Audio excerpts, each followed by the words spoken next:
तो दोस्तों आज की इस वीडियो में हम अपने वेंडर को ऐड करते हैं कि क्विक बुक्स अकाउंटिंग सॉफ्टवेयर में एक वेंडर हम मैनुअली किस तरह से जो है ऐड करते हैं और उसकी कंप्लीट डिटेल जो है हम किस तरह से इनपुट करते हैं। वेलकम फ्रेंड्स, मैं मोहम्मद इमरान और आप देख रहे हैं IB टेक फोरम। और आज हम इसमें जो है एक वेंडर को मैनुअली अपडेट करने जा रहे हैं जिसमें कौन कौन सी चीज़ें ज़रूरत पड़ती हैं, और ये वीडियो देखना जो है वो बहुत ज़रूरी है कि हम किस तरह से जो है वो पूरी डिटेल इसमें इनपुट करते हैं। तो फ्रेंड्स, जो लोग सीखना चाहते हैं क्विक बुक्स अकाउंटिंग सॉफ्टवेयर का कोर्स जो है वो स्टार्ट हो चुका हुआ है, तो वो मेरे चैनल के ऊपर विजिट करके सब्सक्राइब करें चैनल को, और उसके बाद जो है आप जाके वीडियो देख सकते हैं। इससे पहले बिजी सॉफ्टवेयर के ऊपर वीडियोस बनाई हैं, 60 लेक्चर्स हैं और बड़ी ज़बरदस्त लेक्चर्स हैं। मैं समझता हूँ कि इस तरह का प्रैक्टिकल आपको कहीं पे भी नहीं मिलेगा। अगर आप जाएं वहाँ पे सर्च करें, बिजी से रिलेटेड भी आप पढ़ सकते हैं और आप यहाँ पे क्विक बुक से रिलेटेड भी समझ सकते हैं। इसके अलावा और भी 2-3 सॉफ्टवेयर के ऊपर काम चल रहा है और वीडियोज़ जो है वो बनाई जा रही है। इंशाल्लाह बहुत जल्दी क्विक बुक्स के बाद जो है उनके ऊपर भी हम काम करेंगे। तो चले हम अपनी वीडियो को स्टार्ट करते हैं।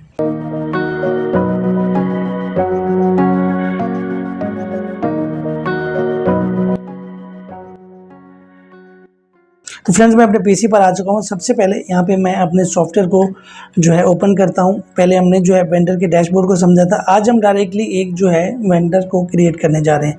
मैं वेंडर के ऊपर क्लिक करूँगा और यहाँ पे है न्यू वेंडर। इसके ऊपर मैं जैसे ही क्लिक करूँगा तो यहाँ पे मैं वेंडर का नाम ऐड करूँगा।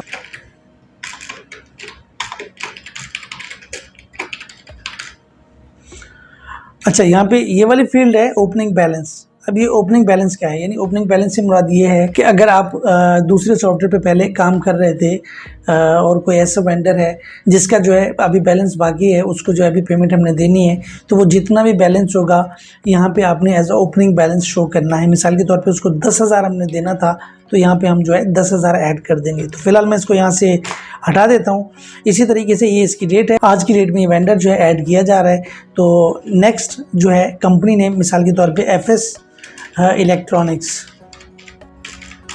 ये इसका कंपनी का नाम है। और यहाँ पे है मिस्टर, और यहाँ पे है फैसल, एंड देन उसके बाद जो है सर्वर।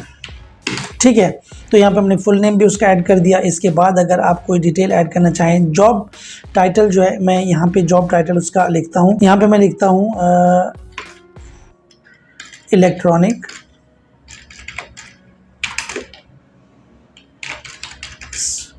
सेलर। ठीक है, और इसके अलावा अगर इसका कोई फ़ोन नंबर है तो वो भी आप ऐड कर सकते हैं, कोई वर्क फ़ोन नंबर है तो वो भी आप ऐड कर सकते हैं। इसमें और भी अदर जो है वो आप इसमें डिटेल को, टाइटल को इनपुट कर सकते हैं और उसी हिसाब से आपने जो भी इसमें ऐड करना है वो कर सकते हैं। इसमें कंप्लीट डिटेल आ जाती है, जो इसमें आप ऐड करना चाहें वो कर सकते हैं। फैक्स डिटेल है, अगर आप फैक्स डिटेल भी ऐड करना चाहें तो वो कर सकते हैं। क्योंकि हम फर्स्ट वेंडर जो है क्रिएट कर रहे हैं, तो मैं चाह रहा हूँ आपको सारी जो है इसमें डिटेल ऐड करके दिखाऊं।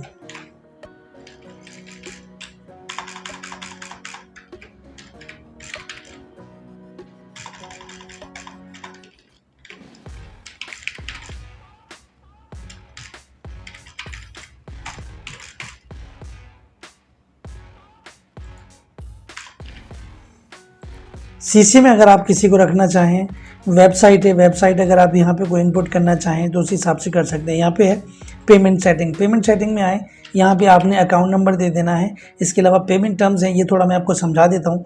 मिसाल के तौर पे यहाँ पे जो है देखें 1% 10 नेट 30। इसका क्या मतलब? इसका मतलब ये है कि अगर हमें जो है वो 30 दिन का टाइम मिला है वेंडर की तरफ से, लेकिन वेंडर में कह रहा है कि अगर आपको जो है 30 दिन का टाइम मिला है तो आप अगर 10 दिन में पेमेंट कर देते हैं तो आपको 1% डिस्काउंट मिलेगा। इसी तरीके से सेकंड वाला भी ऐसे है कि अगर हम 2% डिस्काउंट के ऊपर अलाउ करवाना चाहेंगे, 30 दिन का टाइम है और हम उसको 10 दिन में पेमेंट कर रहे हैं, तो वो हमें जो है 2% डिस्काउंट देगा। ये दूसरे वाले का है। अगर हमें वो कंसाइनमेंट भेजता है तो हमें जो है वो पेमेंट करनी पड़ जाती है, एंड देन उसके बाद ड्यू ऑन रिसिप्ट, जब रिसिप्ट हमें रिसीव हो जाए तो उसी हिसाब से हम उसको पेमेंट कर सकते हैं।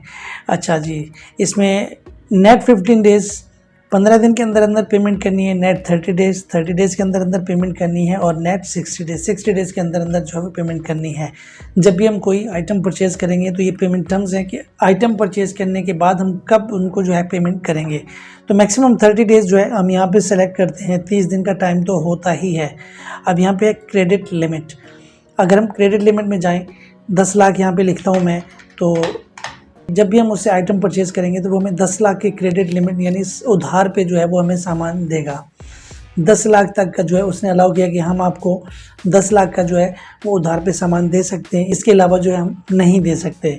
तो ये हम सेट कर सकते हैं। इसके अलावा billing rate level different rates हैं, वो आप यहाँ पे अगर ऐड करेंगे तो वो रेट भी आप सेट कर सकते हैं। लेकिन रेट और प्राइस लेवल के ऊपर हम नेक्स्ट वीडियोस में काम करेंगे, वो बड़ा इंपॉर्टेंट टॉपिक्स होंगे जो कि हर कोई जो है वो सीखना चाहता है। तो यहाँ पे है टैक्स सेटिंग।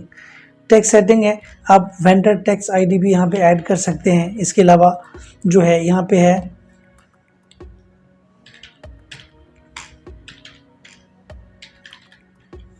इनका एक फॉर्मेट होता है, उसी टैक्स को जो है वो यहाँ पे जो है सेलेक्ट करता है। अच्छा, यहाँ पे tell us which expense accounts to prefill when you enter bills for this vendor. वो बोल रहे हैं कौन सा एक्सपेंस अकाउंट जो है इसको आप प्रीफिल करना चाह रहे हैं। अब मैं यहाँ पे क्या सेलेक्ट करूँगा, वो हमें बोल रहे हैं कि आप जो है कोई एडवर्टाइजिंग एंड सर्विसेज प्रमोशन करवाना चाह रहे हैं, कोई चीज़ ख़रीदना चाह रहे हैं, या फिर आप कोई सर्विसेज हैं वो आप जो हमसे करवाना चाह रहे हैं। तो बेसिकली ये वाला जो हमारा वेंडर है वो हम इससे जो है करंट एसेट्स यानी इन्वेंट्री का जो स्टॉक है वो हम परचेज़ करते हैं। तो उसी हिसाब से मैं उसी को ही यहाँ पे सेलेक्ट करूँगा।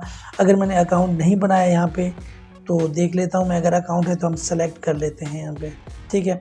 और अगर आप अकाउंट बनाना चाहें तो आप ऐड न्यू के ऊपर जाएं, यहाँ पे आपने जो है एक्सपेंस सेलेक्ट करना है। सेलेक्ट करने के बाद यहाँ पे मैं जो अकाउंट ऐड करने जा रहा हूँ वो है करंट एसेट्स, यानी करंट एसेट्स में वो आइटम होते हैं जो हम परचेज़ करके हम सेल करते हैं, ठीक है।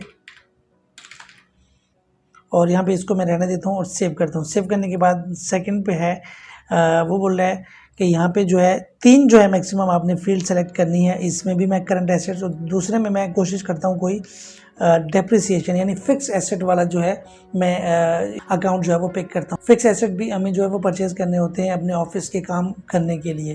तो ये हमने जो है यहाँ पे इसको सेलेक्ट कर लिया हुआ। अगर मैं क्लियर करना चाहूँ तो ये सारे यहाँ से डिलीट हो जाएंगे। नेक्स्ट है हमारा एडिशनल इन्फॉर्मेशन। यहाँ पे वेंडर टाइप है, कौन है, कंसल्टेंट है, सर्विस प्रोवाइडर है, और यहाँ पे सप्लायर है, सप्लाईज है, टैक्स एजेंसी है। तो यहाँ पे सप्लायर है, ये हमें सप्लाई करेगा, ठीक है, हमें माल को यानी आइटम्स को हमें सप्लाई करेगा। तो उस हिसाब से यहाँ पे आता है कोई ऐसी चीज़ है आप ऐड करना चाह रहे हैं लेकिन उसकी कोई फील्ड नहीं मिल रही है आपको, तो आप यहाँ पे कस्टम फील्ड जो है वो ऐड कर सकते हैं। यहाँ पे आपने अगर कोई अदर नोट लिखना है, कोई यहाँ पे जो है NTN नंबर लिखना है तो यहाँ पे जो है ऐड कर सकते हैं। यहाँ पे आपने करना ये है, कस्टमर को छोड़ के आपने वेंडर सेलेक्ट करना है, इसको आपने हटा देना है। एनी टैक्स, कोई भी आप टैक्स लिख सकते हैं, ट्रांजैक्शन में भी शो हो, लिस्ट में भी शो हो।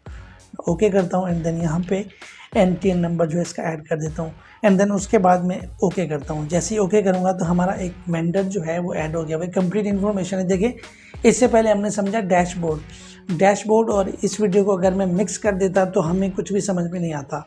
ये एक चीज़ है, इसीलिए मैंने इसको जो है वो थोड़ा सा अलग कर दिया हुआ है।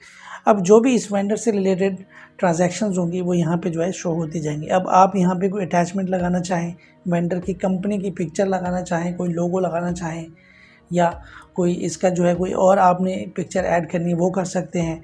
तो इसके अलावा जो है इस वेंडर को एडिट करना चाहें तो यहाँ पे उसकी जो डिटेल है वो आप एडिट कर सकते हैं।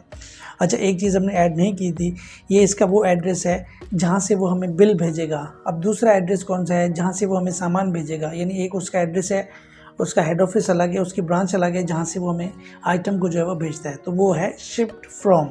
ये देखिए यहाँ पे लिखा हुआ है शिफ्ट फ्रॉम।